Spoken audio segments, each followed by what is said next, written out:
se çfarë dënimi ka për të kur të kthehet te Allah subhanahu wa taala. E din se dënimi që e pret te Allah subhanahu wa taala është shumë më i madh se sa dënimi i varrit. Allah na ruft të din.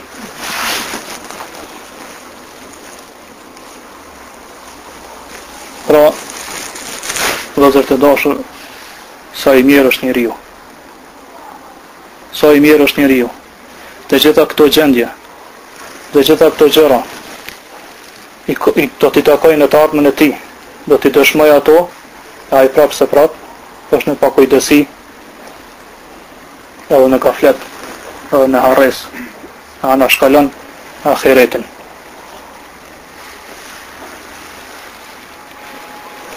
Prandaj, vëllezër të dashur, lum parat, i cili e shoqoi këtë botë në syrin e lartë pamësisë, dhe u bind se kjo botë nuk është tjetër se jeta e kësaj bote, nuk është tjetër veç se lodhje.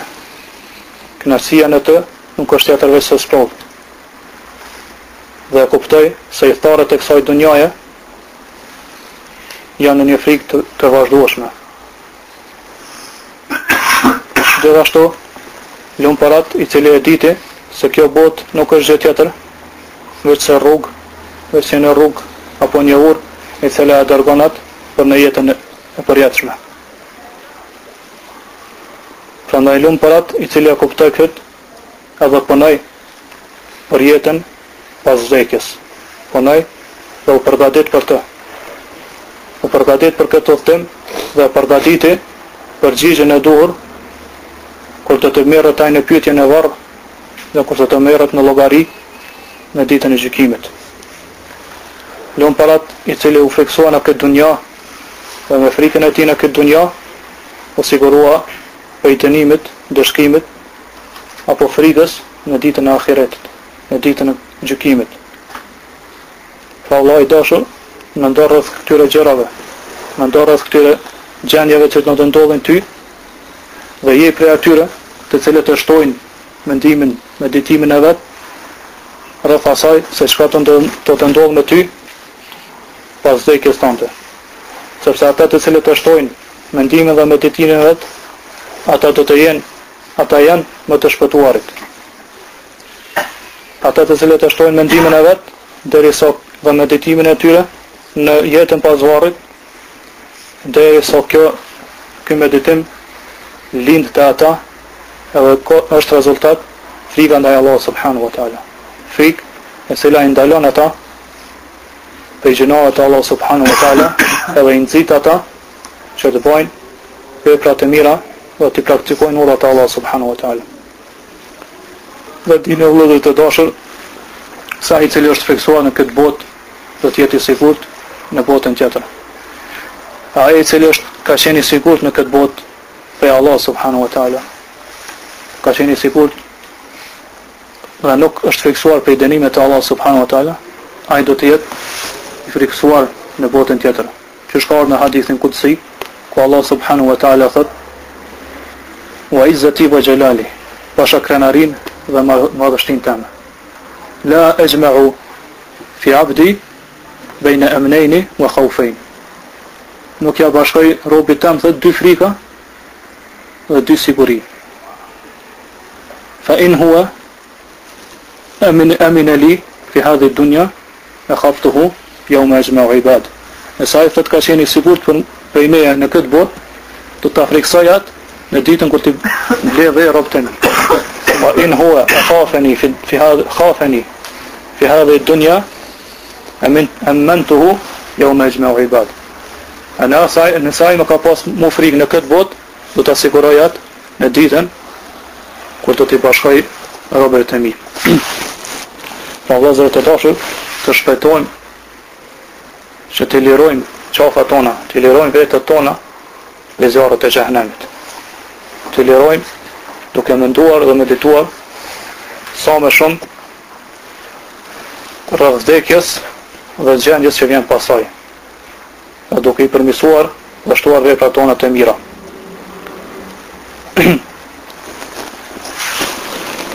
Pa vëllezër të dashur, si mos meditojmë Dhe si mos mendojmë rreth të jakini, rreth kësaj vdekje, ku çdo ditë ne ndëgjojmë se lajmërohet vdiq filani, vdiq filani, vdiq filan fqiu, vdiq filan Kusherini, vdiq filan vllau, njëri vdiq në aksident, tjetri vdiq në shtatin e vdekjes, tjetri vdiq duke qenë në namaz.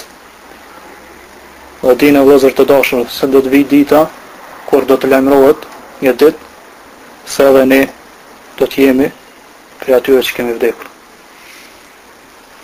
Pa tjetër ka marrë dita kur ne do të lajmërohet për ne se ne kemi vdekur.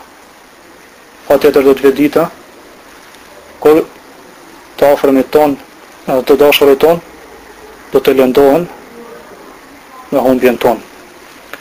Prandaj o vllai i dashur, i cili je në këtë pakujdesi të madhe, ndaj kësaj vdekje, ndaj këtij jakini, në këtë harres dhe në shkalim kaq të madh, ndaj kësaj, deri kur kjo harres, deri kur kjo pakujdesi, a deri atëherë kur të na vi meleku i vdekjes, duke na befasuar që ta marrë shpirtin ton, apo deri atëherë kur mjeku ka humbur shpresën të ne dhe ke filluar të largohesh prej të dashurve të tu, apo deri atëherë kur të vendosësh në gropën e varrit të bëhet vendstrehimi yt, apo deri atëherë kur ty të pushoj gjuha jote, zemra jote, të fahet loti yt, e dita e kiametit të bëhet përfundimi yt.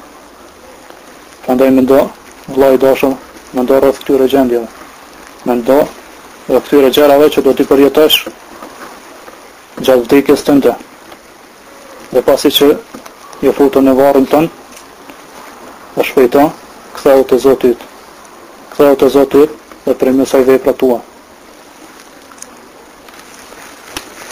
Gjithashtu, vllai i dashur mendo se pejgamberi sallallahu alajhi wasallam, siç e cekon Muhamedi, na ka lajmëruar se njerëzit gjatë marrjes së shpirtit të tyre, gjatë bartjes së gjenazës të tyre, gjatë futjes së tyre në varre, do të ndahen në dy grupe. Prandaj ktheu, shiko veten tënde, shiko veprat tua, dhe shiko se a je prej grupit të shpëtuarve apo prej grupit të humbërve. Ktheu dhe gjiko për veten tënde që në këto momente. Dhe shiko shtëpinë tënde.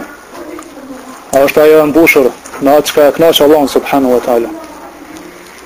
Apo është e mbushur me atë çka i largon me laçet e i mirëpret shejtanat? Ktheu dhe shiko syrin tënd. A është ai i mbushur me shiqim në haramat e Allahut subhanahu wa taala? Ktheu dhe shiko veshën tënd. Është ai mbushur me ndëgjim me atë që ka ndaluar Allahu subhanahu wa taala? Ktheu dhe shiko gjuhën tënde. A flet ajo me atë që ka ndaluar Allahu subhanahu wa taala? Ktheu dhe shiko çdo gjymtyr tënde. A është ajo në bindje ndaj Allahut subhanahu wa taala? A është ajo në bindje ndaj tij dhe më afër të grupit të Allah subhanahu wa taala, apo janë ato gjymtyr në afër grupit të shejtanit? E nëse e gjen kët, atër pëndohet te Allah subhanahu wa taala. Ktheu te Zoti, pëndohet te ai për mëkatet tua dhe çaj për gabimet tua. Pëndohu dhe çaj sa në këtë moment sa bën dobi e qarja, sa bën dobi të qarët. E mos e prit momentin kur të vi meleku i vdekjes dhe ta marrë shpirtin tënd, e ti ta gjesh veten tënde se ke marrë një rrugë përfundimit të cilës është në një gjendje të vështirë, e të kërkosh për Allah subhanahu wa taala që të kthej edhe një moment sa do të vogël në këtë botë, që të bësh për vepra të mira që i ke lënë, apo të vendosh të Allah subhanahu wa ta'ala. Prandaj, shpejto tash, dhe zërë të dashur të shpejtojnë tash, të pendohemi për gjinohat tona. Të pendohemi me një pendim të sinqert. Dhe t'ja jepim fjalën Allah subhanahu wa ta'ala, se do të jemi për atyre të cilët i bojnë veprat e mira, i praktikojnë dhe Allah subhanahu wa ta'ala dhe i largojnë për gjinohat e tij.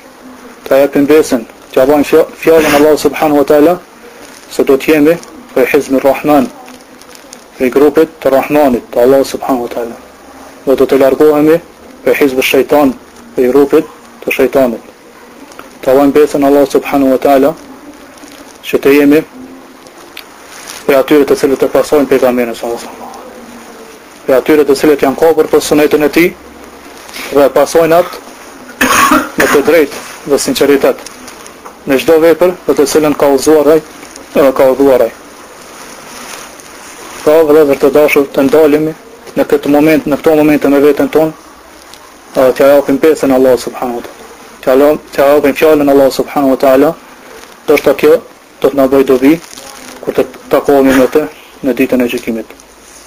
Pastaj dinë vëllezër të dashur, se shumë prej njerëve kur dëgjojnë këshilla prej dikujt rreth vdekjes dhe rreth asaj se çka ndodh me robin, duke qenë në mezhlis, kjo bën dobi edhe preket zemra e tij. Mirë po kur të lëshon mezhlisin edhe kthehet dunjas, kthehet në gjendjen në të cilën ka qenë para se me fillu mezhlisi, para se me fillu këshilla. Prandaj mos të jemi prej tyre, po të jemi prej atyre të cilët këshilla ju bën dobi. Që shka thonë Allah subhanahu wa ta'ala, ella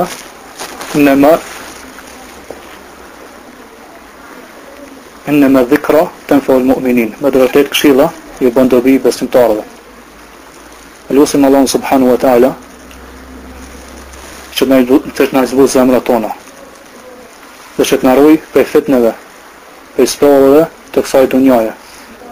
Prej sprovave që janë haptazi, që i shohim në sytë tonë, dhe sprovat që janë të mshehura, cilat nuk i shohim ato.